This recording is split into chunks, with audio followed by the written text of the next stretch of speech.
बहुत समय पहले की बात है। एक बार विनायक महाराज चुटकी भर चावल और लोटे में बिल्कुल थोड़ा सा दूध लिए इधर उधर घूम रहे थे कि कोई मेरी खीर बना दे, लेकिन इतने कम चावल और दूध को देखकर कोई भी खीर बनाने के लिए राजी नहीं हो रहा था।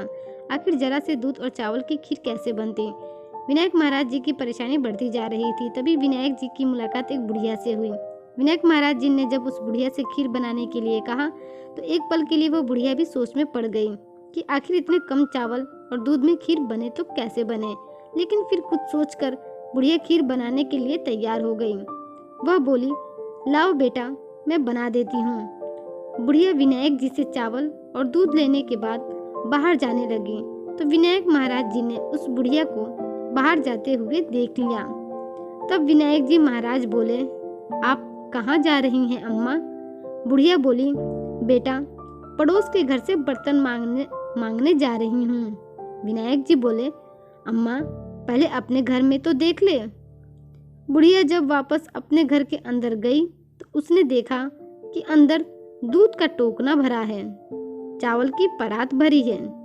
उसके घर में सारी चीजें आ गई थीं। यह सब देख बुढ़िया फूली न समाती। फिर उसने बड़े मन से चूल्हा जलाकर खीर बनाने लगी। खीर जब बन गई तो बुढ़िया की बहू ने चुपके से एक कटोरा भर के दरवाजे के पीछे छुपकर गणेश भगवान जी को भोग लगाकर उसने एक कटोरा खीर पहले ही खा लिया, बिना किसी को दिए ही।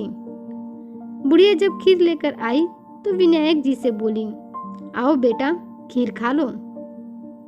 विनायक जी बोले, अम्मा, मैंने तो पहले ही खीर खा ली है। बुढ़िया बोली, तुमने कब खीर खा ली बेटा? विनायक जी बोले, अम्मा, शायद तुम्हें पता नहीं है, जब तुम्हारी बहू ने खीर खाई तभी मैंने भी खीर खा ली थी। बुढ़िया अपनी बहू से बोली, बहू, तुमने विनायक महाराज जी को खीर देने से पहले ही इसे जूठी कर दी।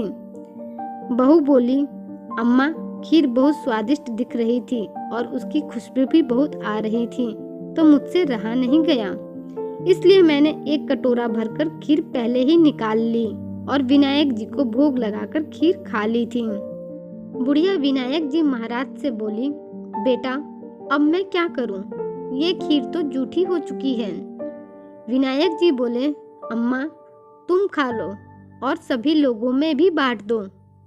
बुढ़िया खीर खाने के बाद जब खीर सभी को बांटने लगी तब गांव के सभी लोग यह देखकर बड़े हैरान थे कि कल तक जो बुढ़िया खाने की मोहताज थी उसे खाने के लिए भर पेट खाना भी नहीं मिलता था, आज वह बुढ़िया दूध की खीर बांट रही है। लोग बड़े ही अचरज भरी निगाहों से उस बुढ़िया को देख रहे थे कि आखिर एक दिन में ऐसा क्या हो गया जो इस बुढ़िया के दिन बदल गए। जाते जाते विनायक जी महाराज ने बुढ़िया की झोपड़ी को छुआ तो वह महल बन गई और पूरा घर खूब धन्य धान्य से भर गया। विनायक जी, जिस तरह आपने उस बुढ़िया का घर धन्य धान्य से भर दिया, उसी तरह अपनी कृपा हमारे परिवार पर भी हमेशा बनाए रखना। ओम श्री गणेशाय नमः।